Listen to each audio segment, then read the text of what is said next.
The global women's sports industry is expected to surpass $1 billion in revenue by 2024, driven largely by investments, increased visibility, and growing fan engagement.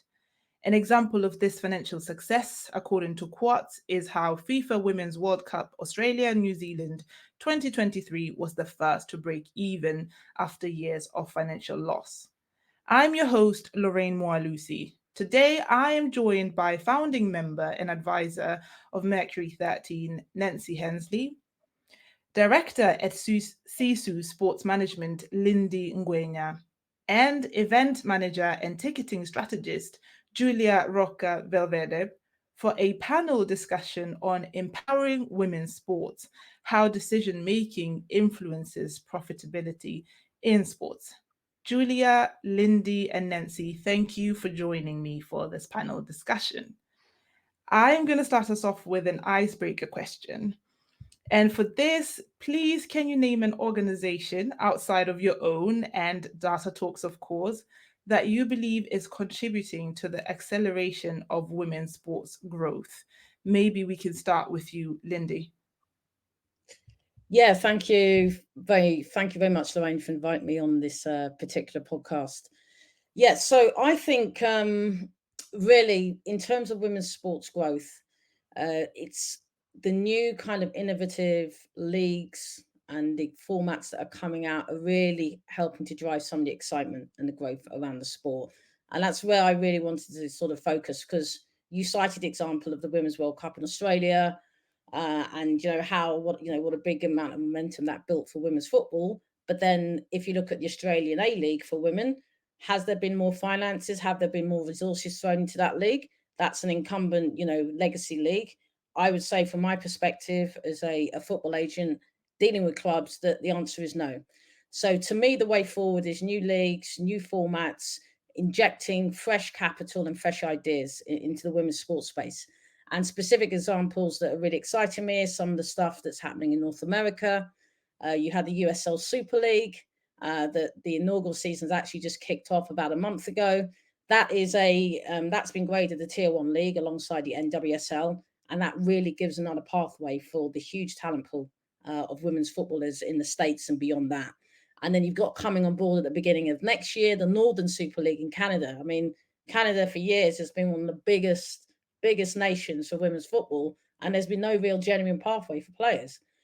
So look, long overdue. Northern Super League, again by the great people at Project 8, headed by Diana Matheson. I think, again, this is a new exciting format, and these are the things that are really kind of getting me excited. Wonderful, wonderful. What about you, Nancy? What are your thoughts? So I agree with Lindy on the new leagues, and I also want to do a shout out to the Women's Elite Rugby, which is launching here in the United States in 2025. So we're getting a lot of excitement around these new leagues and growth and new formats. We had the PWHL that launched last year, so that is a great way to do it. But I also want to call out sponsors and brands that have taken more initiative than others. So like Ally, who have not just been a consistent sponsor of women's sports, but a very vocal ally. And I think when you look at how important that sponsorship, partnership revenue source is to the growth of women's sports, I mean, that is like the core of our flywheel. So in order for us to grow, we have to have that sponsorship and partnerships. And I read recently in a Gather report that less than 6% of Fortune 500 are supporting women's sports, which was mind blowing to me because all the growth levers indicate this is a great place to put your sponsorship dollars. But I think we just have this weird sponsorship bias that's happening, and people just kind of automatically assume they're going to put it on men's sports. But I do want to shout out to all the visionary brands that take the chance, and it's really, when you look at the growth levers, I don't think it's that much of a chance, but are visionary enough to lean forward, support women's sports, be very vocal about it, because that's really what we need for growth. We need the resources and the dollars. Thank you for that, Nancy. And what about you, Julia? I'm gonna mention an example of a little group that I met last year when I was working for the FIBA Basketball World Cup, and an association called Girls Got Game in the Philippines. And it's really cool because what they do is they empower women through sports, and it's founded by women athletes, and it's for female athletes. So they're doing, I think now there are over 20 camps in the Philippines where they teach girls to do sports and empower themselves through sports. And I really think that if every country or if every city had a little Girls Got Game association, this would just be amazing for the growth of women's sports from the base up. Wonderful. And all three of you mentioned different stakeholders, like the sort of the bottom-up approach from the local associations to the sponsors to the leagues and the big tournaments like the World Cup, etc. But in general, what thoughts, what sentiments and reflections come to your mind when you hear this topic, empowering women's sports, how decision-making influences profitability in sports? We can start back again with you, Julia. Well, for me, I'm a big believer, of course, in women's sports and in empowering women. But sometimes I think there's people that don't see it that way, that maybe think women's sports is boring, women's sports is never gonna make it. And I always tell this to my students at university. I say, listen, it doesn't matter if you believe it. The truth is, if women's sports grow, everybody grows. So this means that there's more job opportunities, there's more profitability on a day-to-day. So if we manage to get women's sports at a professional level, in all the areas, there's some sports that are already there, some that aren't. This is good for all of us. So at the end of the day, it's not so much as what you believe, it's the fact that if we all work together towards it, it's gonna be good for the industry.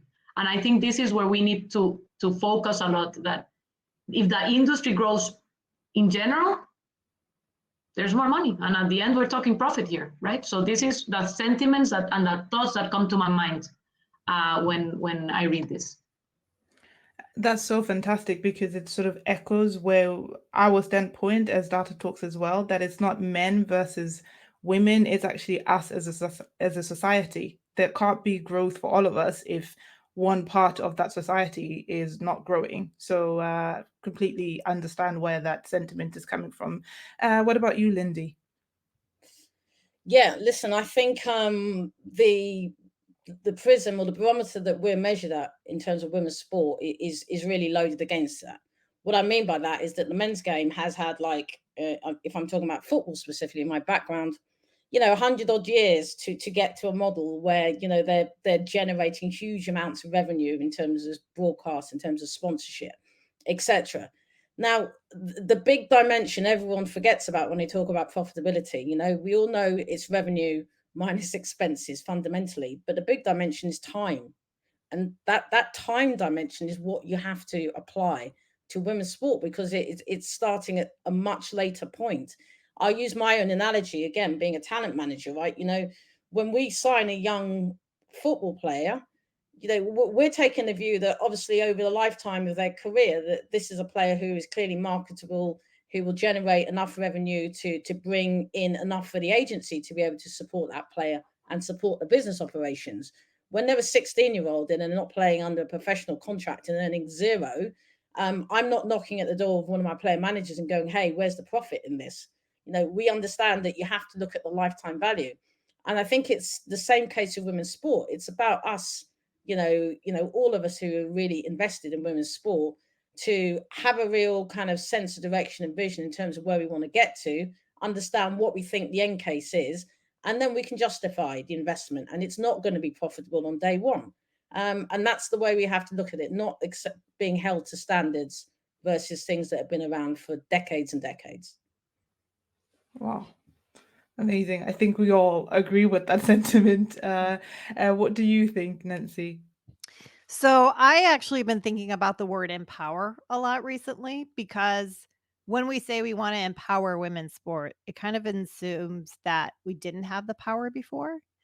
And as I was preparing a talk that I'm doing in a month, I started diving into a little bit more deeply some of women's football history. I've always enjoyed diving into that. And I think a lot of people know the story of Dick Kerr ladies from the Boxing Day match, but they may not know is the bigger story of this team that played over 700 matches and only lost like 34 matches. They could do about 5x the charitable contributions on the men's side, who had twice as many teams. So we've always been a great product. We've always had the sponsorship power going back hundreds of years ago. It was because we were suppressed through the ban that we were unable to get the growth that we wanted. And so I think it really, to me, when I think about it, it's really about amplifying the power that we do have and reminding people that women's sports, whether it's basketball, and we've proved it through a lot of what we're doing here in the US with the WNBA, whether it's football, whether it's rugby, it's a good product. It's always been a good product, and that we just have to make sure that we stay in the conversation. We need more women's voices or allies to remind people of that, and we need to grow our numbers. But meanwhile, in order for us to get a seat at the table, sometimes we need to shove our chair to the table and see what we can do. But that was what I was thinking about when we're talking about the word empower, because I want to take the time to remind people that women's sports has always been a great product. And it's about reminding people how great that is and getting that seat at the table and increasing and amplifying our voices around that. Wonderful. So it's not so much like it's about reclaiming, maybe. I don't know what the right word Yeah. is. It's about like reclaiming that former prestige, former, and as well Yeah. like this movement or this involvement in sports, like all of society back then was behind it Huh. until sort of the The decision ban. was made that we're not for this anymore, right? Right. Right. Yeah, wonderful. Before I ask another question, I'm wondering if there's anything that you've heard so far that you want to jump on and sort of make a comment towards, just so that it's not me that's asking the questions alone. But yeah, feel free if there's anything that you hear to kind of just jump in and let me know. I actually want to jump in on the conversation around profitability in general of men's sports versus women's sports, which sometimes I find kind of a funny conversation because we have been far more focused in women's sports on sustainability, and we're hyper focused on sustainability. Whereas men's sports, I don't see a lot of focus on profit. It's more around just performance on the pitch, and I'm using an example of football, but it's also in like mostly American sports. There's so much money that gets sunk into the performance and the operations of the team itself that profitability kind of goes out the window. It's not sustainable. Whereas in women's sports, I think we see the lessons, and we are much more aware of how to build a sustainable business. Because let's face it, these sports teams are businesses. Do you think, like, just to throw a curveball your way, do you think, in a way, of course, it's less than ideal that women's sports were sort of stopped in their height and kind of brought to sort of where we are now? It's unfortunate, but do you think, in a way, because now this emphasis on women's sports is coming at a time when, Linda, you were mentioning like new structures, new ways of doing things. Now we have technology where women's sport, men's sports, back in their heyday, they didn't have the sort of technological landscape that we're living in now, and there's like data being used. Do you think, in a way, there's an advantage or something that is sort of a saving grace for women's sports to be taking off at this particular point in history? Well, And anyone?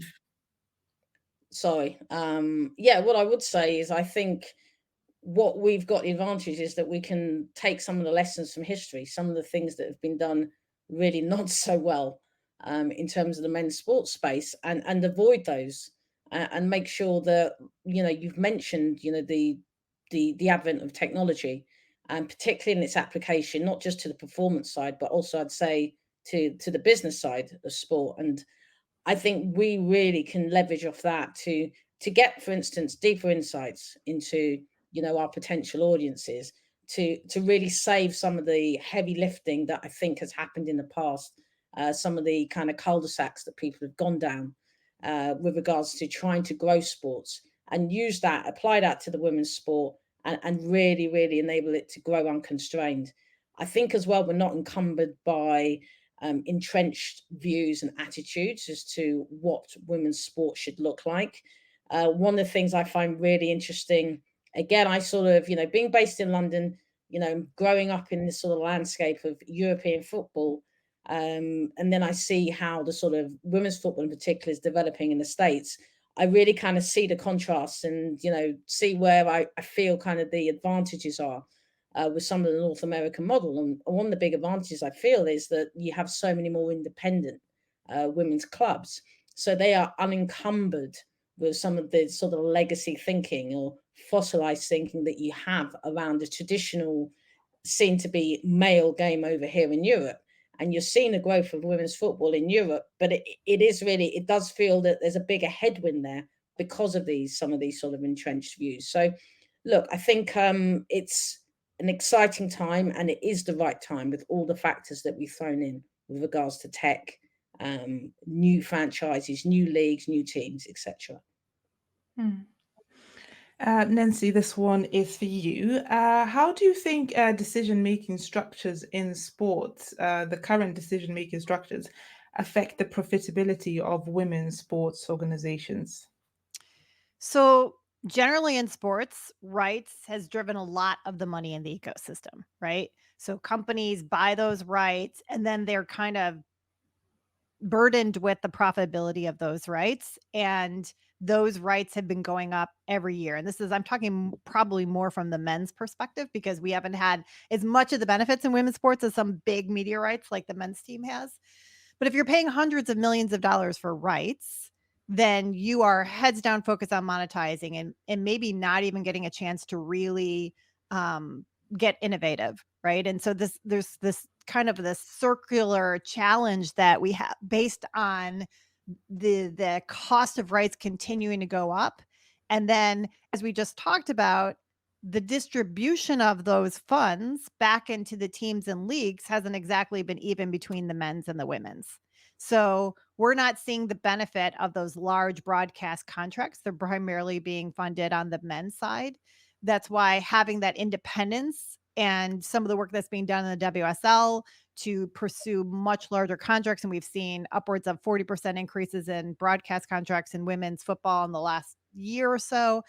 That's really, really important, and that affects us. I think the other challenge is that we get into this circular argument about sponsorship between men's and women's, with sponsors around, well, the men, they have a bigger base of fans. They have more butts and seats at the match day, right? But they also get to play in much bigger stadiums than the women do. And so the sponsors and partners end up putting more money on the men's side, and that affects the profitability. But I think with that's starting to change. There's much more awareness. However, until we can get to the stadiums that we can actually pull the right level of attendance, and like here in Chicago, where I'm at, we had a recent game with my home team, the Chicago Red Stars, at Wrigley Field, which is where the Chicago Cubs play, where we set the new attendance record. We've proven that we can fill the stadiums. We just don't have the opportunity to do that. And so it is creating this strange or circular challenge for us around, well, do you have the eyeballs? Do you have the viewership? Do you have the match day attendance? We could, right? But we don't always have the opportunity to do that. And so that really affects all of our profitability, because it affects how much revenue is actually coming in. Also, when you look at the makeup of revenue between men's and women's sports, it's very different, right? So men, primarily the revenue is coming from match day and those big rights contracts from media, broadcast contracts. For women, it's primarily the sponsorship and some of the league fees and winnings from large tournaments. So it's a much different scenario in how one makes money versus the other. And I guess there's a need for somewhere along this cycle, this vicious cycle, someone needs to stop the cycle, because Yes. otherwise it's going to be the same thing over and over again. Right. We can't have the conversation compared to men. Like we can't go in with a partner and compare our assets and our inventory from a commercial standpoint to men's, because it's going to look dramatically different. It's not about the number of eyes or attendees. It's really about an overall movement and values and equity, but it's also about a vision for the future that shows huge growth potential and already hitting all those growth levers that we normally look at. And I think the visionary partners that see that and get in early while the price point is still low are going to be the ones who are going to benefit the most. Absolutely. And Lindy, sort of to tie this together, you've spoken a lot about sort of like legacies and time and that aspect of things. And we know that in decision-making structures at the moment in most sports organizations, they're dominated by men just because of that time element, right? And amongst other things, of course. And statistics differ worldwide, of course, but SIGA, Sport Integrity Global Alliance, writes that only 26.9% of executive positions in international federations are held by women. And this is based on data submitted by 31 of the largest international federations in the world.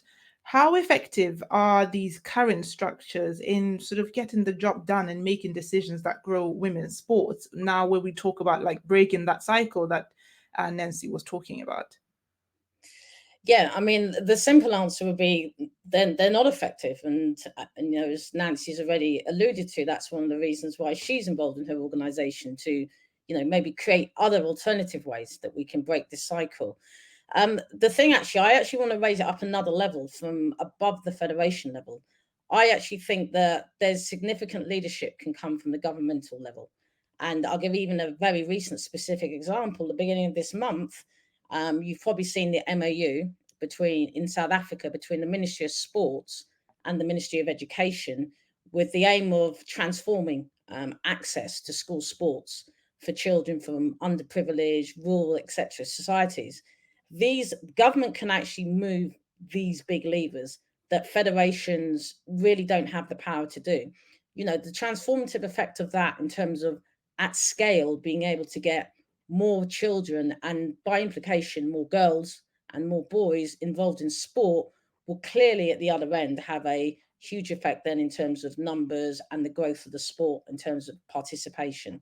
And these are the sort of things, measures, I think, at governmental level that can then almost nudge or drive the federations to do things. Another example I've always again sort of leaned on, please don't get me wrong here, I'm not some sort of North American file, but I do look a lot towards North America for examples, and Title IX is another great example, 1972, which had a transformative effect on women's sports, because suddenly you had legislation in place where you couldn't discriminate on the basis of sex with regards to any sort of programs and activities run at universities. So, and that included sport. So suddenly, if you're in a female minority sport and you're not getting the funding, and you could see the lads were, you could use Title IX as a way to leverage for more resources and more investment. And, you can see that huge effect that has and the benefit that's had for women's sports in North America. So the government level, I feel, kind of tends to or is able to kind of move things at scale. And at federation level, absolutely, there is a part to play in terms of moving the needle. But I do think that at the moment, the way the sports landscape is, I think there's a lot of vested interest around keeping positions of power, keeping control, and not enough focus on actually growing the sports and thinking in an innovative way. Julia, let's continue along this same line of thinking. What changes do you think need to be made in the decision-making processes and structures in sports for women's sports to increase profitability? And you can talk about like different revenue sources, from sponsorship to broadcast, match day revenue, government, whatever. What changes do you think need to be made? So if we treat, women's sports, there's a lot of sports, right? There's some that have more people coming to match day. Like, for example, tennis, which is it's a big sport. Maybe football now, basketball. There's some other ones that are quite minor and not a lot of people come. So for me, that treatment, and I'm gonna talk about match day a little bit, the treatment is, you should see it as a minority sport. A lot of people don't know it, don't know if the women are good, don't know if they're gonna enjoy it. So for me, the basis is bring people in to see it. That's why the Olympics for me are so amazing, because the Olympics opens opportunity for a lot of people to see and get to know a lot of sports. So here in football, and I never give football examples because I don't work in football, but here Barça did it really well in Spain. They sold tickets for the women's Barça really, really cheap in the beginning, starting at €1. So people would come, see the women, see that they're actually good, see that you enjoy match day. This also brings profitability, because as I always say, it brings revenue, right? Because as I always say, an empty seat in a stadium brings you €0. A seat that is filled in the stadium maybe brings you food and beverage income, maybe brings you merchandise sales. And hopefully changes this fan that is not a fan at the moment into a fan, a core fan that will come the next time. So for me, when we start trying to bring people in, maybe we need to start by, and I work in ticketing for a living, but maybe we need to start selling tickets cheap in the beginning. Have people come, get to know us, and if it works, then we're gonna start doing our ticketing strategy. Like two years ago now, when I worked on the women's hockey World Cup, this happened. It's a minority sport, and it's a women's World Cup. It's two things to combine together. We sold out 4 sessions, which was amazing, having 7,000 people there, and tickets were at an okay price. But we really just went out there to try to get people to understand that we need support. It's a World Cup. Anybody's welcome. The parallel activities are amazing. You don't need to know hockey or be a core fan to enjoy a World Cup. And this brought people in to enjoy a day of great sports and great activities. So I think it's like a combined effort between sponsors and partners to do good activations and understand that if they sponsor something, it's not only putting your brand, it's actually being a part. And then just understanding that match day is more than the sport. And then this can help people. For me, it's a thing about when you see it, you enjoy it. You need to bring people to see it. And if you don't get good broadcast hours, then people don't see it on TV. And if you don't explain to people that match day is a day to enjoy, people don't come. So for me, once you see it, any sport, there's gonna be people that are gonna love it, and they're gonna see that women athletes are great, and they're gonna come back next time. I must give you credit, Julia, because you're the first person to explain this in a way that has managed to slightly sway me, because my issue with this conversation has been that people the entry point, like the price point, is very low. Like, I give an example with the WSL, the matches are very, very affordable in my opinion, but then I feel like they just stay at that price point for too long, to a point where it almost undermines the quality of the game. Or in my head anyway, like, you start to wonder, like, why is it that cheap after so long? Is it really that bad, But on the other side, I understand. This is why I say I must give you credit, because you sort of built that. It's classic pricing, isn't it? Because when Netflix, when Canva, when they all started, they didn't like charge the money they do now. They sort of built it up. You build the trust and then you increase, right? But does anyone else sort of want to jump in on this one? I want to jump in on this one. So I think, to me, it's not about lowering the price, but it's about being mindful of who you want to bring in and the culture of the game itself. so talking from the perspective of the US, and I think it's pretty close in Europe as well, that we have mostly families coming.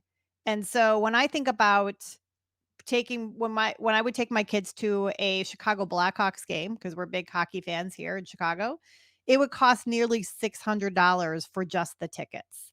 So we couldn't go that often. We couldn't be constant fans because that was outrageously priced. But in here, like when we all want to go to a Chicago Red Stars game, we just buy a boatload of tickets and a bunch of us go because we can. And you see a lot of families, and it makes it much more consumable for them to bring large families and to enjoy that. And here, and I know it's the same in many countries, that the players are so engaged with the fans. And so when the match is over, all the kids go walk down to the pitch, and all the parents kind of hang in the stands, and the players just interact for sometimes as much as an hour. You're hanging out at the stadium waiting for the kids to get a selfie or an autograph. So it's a very different culture, and so I think it needs to be priced to allow for that family culture to continue to exist, because quite honestly, in men's sports, it's here in the US, it's just too expensive to take your family consistently to games. Mm-hmm. I'll jump in for a second. When this that you mentioned, this example, many times when I'm working for organizations, talking with them about the pricing, I always give this example, because for me, when I have to calculate tickets for a family and it adds up to 600 euros, it breaks my heart. Like, consistently, I can't understand how you would want a family to support this at this price. And for me, at the end of the day, a perfect ticketing strategy would be, we have enough money from sponsors, partners, and broadcasts to actually maybe give out tickets for free, because I want full stadiums. I don't want to be having families to get a loan to pay for tickets. And this is something that I don't think low pricing sets the product, like gives less, I don't know the word that you used, Lorraine, before, diminishes the product. I don't think that's it. I just think it's how you project it and how you strategize it. Yeah, thanks, Julia. I kind of wrestle with this quite a lot, because I do balk at the low ticket thing. I've seen it in action a lot, and it's sort of that sort of spiral to the bottom, particularly when you're looking at, say, women's football, which is already suffering from a lack of investment. So, if you're setting the tickets low, you then haven't really got any sort of meat or whatever to maybe make the match day experience a attractive one and a good one, and then it just it's a low quality, low value type product. So I really wrestle with this, because I feel like you have to set, I agree completely what yourself and Nancy have said. I think you've got to set it at a level where it's still attainable and accessible for families, because that is the key thing. However, on the flip side, I still think people have to have skin in the game, so that there has to be some sort of psychological or cost to not attending. Because if there isn't, you see the scenario lots of times where you flip out loads of tickets, and I get tickets for free, and sometimes it's like, oh yeah, I don't feel so well, I'm not going to go to the match, because there's been no cost to me to pay for those tickets. So there is a balance there. But I think the bit you touched on with regards to actually making then the match day experience something that would entertain, engage fans, and make them want to come back, I think that's the key to it. So if you're going to have a low ticket price strategy, it's a temporary thing in order to get them there. And when you get them there, you make it such a wow experience that then you can justify increasing the prices. But I've been here in England. We've had low ticket prices for like 10 years, and the crowds have not exactly been shooting up. Wonderful. What do you think are some of the best decisions to be made in the past couple of years that you believe have or will accelerate women's sports profitability? this is kind of tied back to that first question that we had at the beginning of the examples of sports organizations that you think are really doing great things. But what are some of the choices, the decisions, the processes that you feel like have been coming up in the last couple of years that are really good, particularly bearing in mind what you said, Lindy, about like all the new stuff that's been happening has been really fantastic for women's sports. Nancy, do you want to start off?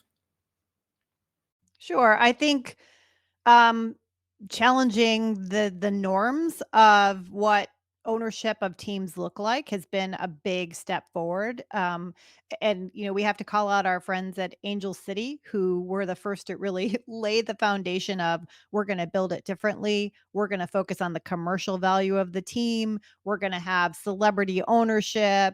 And I think those types of things have gotten the attention of the world, right? And when you think about Angel City specifically, they are the most valuable football team at $250 million. They just sold a majority stake to Bob Iger from Disney.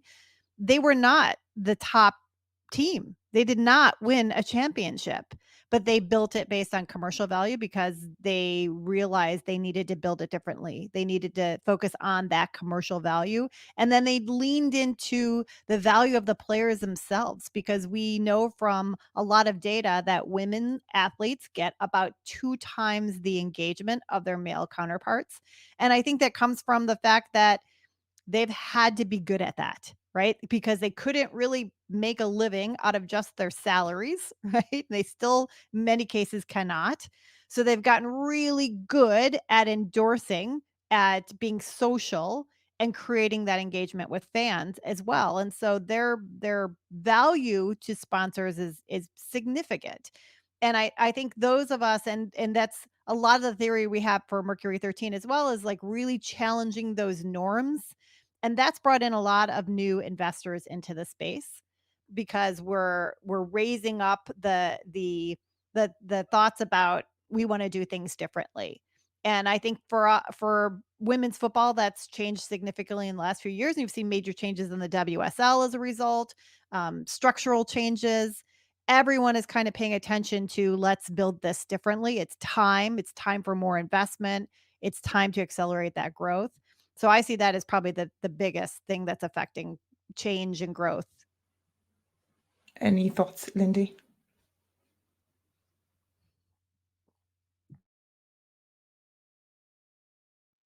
On mute.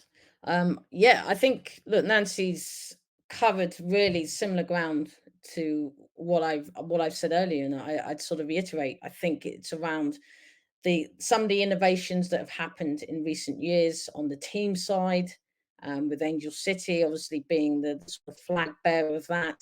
Some of the innovations that are happening around the ownership side. You've got Michelle Kang doing great things on the multi club side, blended in with sports science with a female focus with her Kaniska group.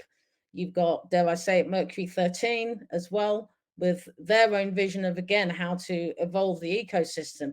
These are the sort of developments I think are going to help drive us forward, doing things in a way, almost having a kind of a blank sheet approach to things, and really putting all the things that we generically know work well in the areas of business and sport, and trying to then apply them to women's sport.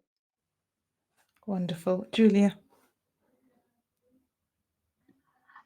I really like when I see big companies that decide to invest in women's sports as a partner, as a sponsor, through their, in the beginning, maybe it was more in the part of corporate social responsibility, like building their values, company values, etc. But then they realized that investing in women's sports makes sense. So when I see companies, and I'll name an example like Iberdrola here in Spain, which is an energy company, very involved in women's sports, and you see their numbers where they're saying, I read that this year they're sponsoring over 800,000 athletes, women athletes worldwide. I think this is amazing. So when I see that there's companies that actually invest and decide to go like all in, this is when I know that we are going on in the right track. Or when I see like the Nike commercial with Serena Williams, things like this at the end that motivate me to know that that it makes sense. Mm-hmm. And throughout, we've touched on sort of like different fan groups for women's sports, like we've spoken about the family. And in my opinion, and if you look at studies, women's sports fans are sort of almost the ideal customer for any kind of organization or any business in any sort of industry, if you ask me. And studies show that, I think you mentioned this, Nancy, that women's sports fans have higher purchase intent, recognize brands a bit more, so higher brand recall, and they also tend to advocate for the brands that they love. What could be done to translate this into profit faster? I understand we need time, but it feels like the ground is ripe and like the fans are there, the technology, everything has lined up, but things are still a bit slow. What can be done to make things grow a bit faster? I'll start with you, Nancy, because you're nodding a lot. So this is one that kind of drives me a little crazy, because if you were to strip away the fact that it's women's sports and you were just pitching this as a business, as a startup, and you talked about the growth and all of the growth levers that we check in terms of attendance and viewership and sponsorship dollars and rights values all going in the right direction, you would be like, yeah, I'm investing in this, right? And yet we still see this challenge from a sponsorship and partnership perspective, even though we see all this data, like there's more brand loyalty, like a 64% likelihood to back the brand that's supporting women's sports. Like these numbers are solid proof points. But I think part of it is that we tend to have this echo chamber around women's sports, and we got to find more ways to break out of it and go challenge the people who just default to sponsoring men's sports. And I've had those conversations, and honestly, when I talk to some brands and I would say, hey, why are you just sponsoring men's sports teams? You got women's sports teams here in your backyard, right? And the answer really comes down to, like, they just hadn't thought about it. Honestly, they just hadn't thought about it. And so, how do we get people to really think about it more? If you're a team, how do you get that kind of build that global audience without Ryan Reynolds in a Netflix documentary, right? That's our biggest challenge, is to actually go talk to the people who are not our fans today, break out of our echo chamber, and to start to build that fan loyalty that attracts the attention of the brands. I think one of my favorite stories, I was at a conference in Vegas a couple months ago, and I was in this conversation where one of the attendees was telling me that he had attended a WNBA game that he was a guest of. He had never been to a women's sports event. And so it sounded like he kind of reluctantly went at first, but when he described his experience, he's like, from the minute it started to the last whistle, he's like, it was a great product. It was lively. The fans were engaged. There was great music. These women were amazing. And at the end, he said, I would rather take my family to a WNBA game than an NBA game after experiencing that.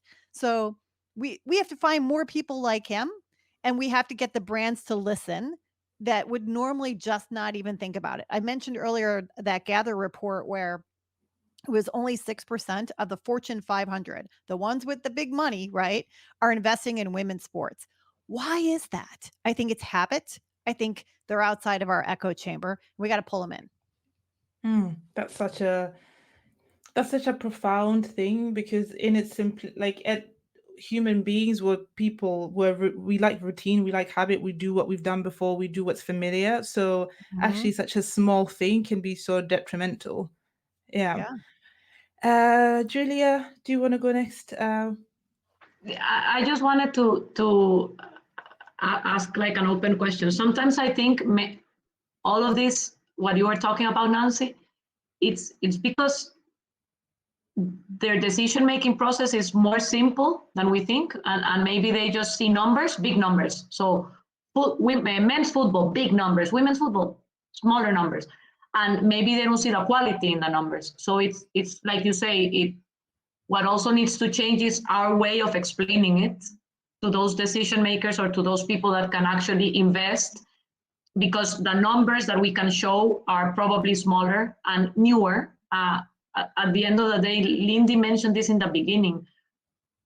It's a time issue as well, right? Women, I don't know, the first woman to run a marathon was only less than 50 years ago. So it is a time issue. We are newer, and sometimes every people just see numbers, and numbers are hollow. There's quality, like we said. If a family comes to see a women's event, and women are the people that are the decision makers in what product to buy, it may be you're gonna get more profit from a sponsor that, I don't know, now I'm thinking skin products, for example. Maybe it works better when the woman makes that decision, because the man won't make it. So I think it's how we broadcast or how we explain the story a little bit, the storytelling behind it. But I think we'll get there. It's gonna be a lot of hard work. That's why we're here for, right? And real quick, if I could jump in on a point you made, Julia, the women are making the decisions in sports. There was a study that I saw that of every dollar spent in the US on sports merchandise, 80 cents is spent by a woman. So they do have the purchase power, and they are an underserved focus of sports in general without and so it's like one of those things, like we've turned this blind eye, but women are powerful influence in sports, both men's and women's. But sports is a business that has been traditionally built for men. So one of the things that we focus on Mercury 13 is how do we embrace and change things more to embrace women and families. And I think that there's some real power in that. And the data already shows that women are influential in sports on both men's and women's. Any thoughts from your side, Lindy? Yeah, I mean, the thought I would definitely sort of throw out there is, look, there is a time aspect, because the decision makers of today are the people who grew up in a landscape where male sport reigns supreme. So, your young years, we all know this is why brands chase young demographics, whether it's Gen Z, Gen Alpha. We all know that those are the most impressionable years, and those are the years that really form a lot of the core of some of your values or some of your entrenched views. Now, some of us are able to work our way out of them as we grow older and, by lived experience. But in a sports world where you haven't really had much to change your set worldview until the last sort of 10 years, as a decision maker in most of these brands or the partners that you want to approach, they have come from a world where all their early impressions were that male sport was supreme. So I can totally understand why, in many cases, it's not even a case of even trying to oppress women's sport. It's not a consideration. It's just not on the radar. So we also, I guess, we can try to think of ways to maybe try and hack that, maybe try and get in front of them in contexts or areas which they also grew up with, but then they get the opportunity to see that women's sport is something to get involved with. And this idea of, like, a cultural crossover between things like music, fashion, and sport. I think sometimes that's why it's so powerful when you have the likes of Ryan Reynolds. Okay, that's the context of a male game, but you have these sort of big figures from other areas of culture then sort of collabing with them. That really, I think, can kind of hack people's thought processes and their sort of perceptions of the sport. So maybe we need to look at some of these collaborations, have a look at in that space where we can bring people into the women's sports structure who are maybe latent fans, whether it's actors, musicians, etc. Get them out there and really start increasing the visibility and the interest in the sport that way. Because I think we all agree, once we get them in and they see the product, then they like the product. So we need to think of innovative ways to get them in with other mediums like this. What I'm hearing all of you say is that we really need to just get people in, because we are confident in the quality, we are confident in the growth markers, we're confident that this is a very profitable business, and it does not have to be like men's or compared to men's. It's just a product that's really good on its own, and people need to see it for what it is. And then the how, that's the part where we now need to sort of find different ways that can break through. I could listen to you talk all day, I could ask you questions all day, but unfortunately, I need to bring this to a close. So, as a closing question, and as concretely as practical as possible, for anyone listening to this podcast who wants to optimize the decision making process and structures in their organization to accelerate profitability, what practical advice would you give them? We'll start with you, Julia. Well, I'll talk about ticketing because that's what I do for a living. For me, the most important thing is to bring people to the stadium, to the venue, to our event, to our house. Bring them in because, as Lindy was saying, we're now working towards the people that will be the decision makers in the future. Young people consume all types of entertainment. They maybe don't leave their house with so many entertainment opportunities in their house. We need to bring them in because live sports hopefully will exist for a long time. And we need to bring people to our event and to our venue and get them to see what we're doing and get them to love the women's sports and have them come back. So I think this, if we get full venues all the time, this is definitely going to bring in the sponsors and it's going to bring in the money. So for me, my advice is try to get people to come and see you. Wonderful. Lindy?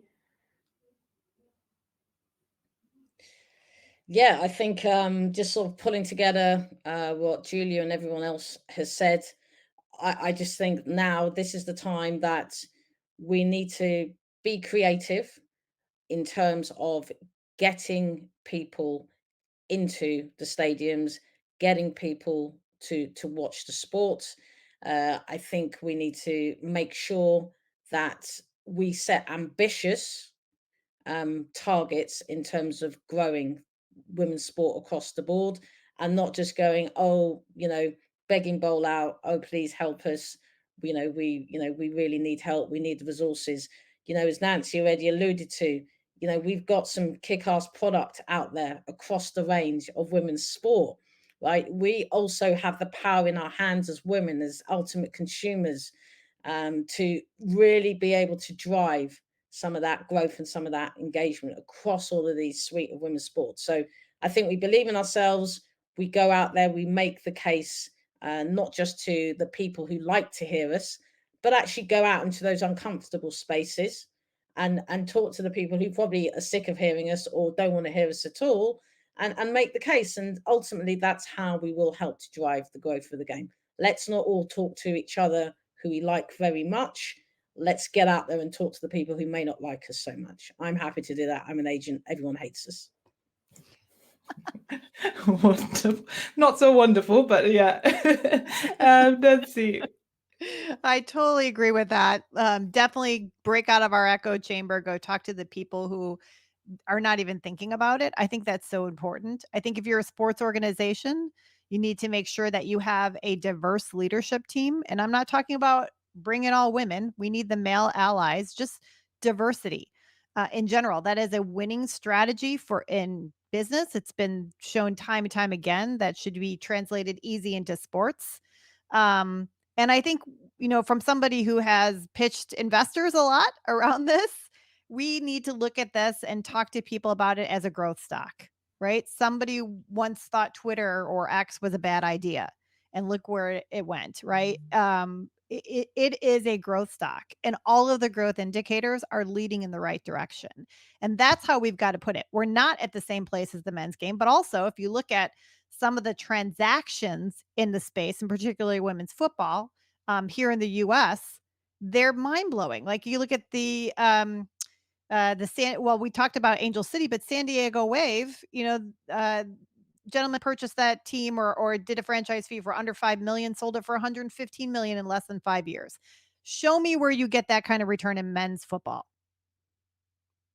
You can't find it, right? So I think it is a growth stock. We need to talk about it that way. So the numbers may not be there yet, but everything is a positive growth indicator. Thank you so very much for agreeing to be part of this conversation. Like I said, could listen to you talk all day. I got goosebumps at some points, and the passion that you were speaking with, the conviction. It is my hope that everyone that's listening to this will sort of recognize that conviction and also be convicted, because we're trying to break out of the echo chamber, like you said, Nancy, by doing this so that it can reach the right people. It can reach people who've actually never questioned or even thought about it. So thank you very much, Lindy, Julia, and Nancy for coming on to the podcast. Thank you for having us. Thank you. Thank you.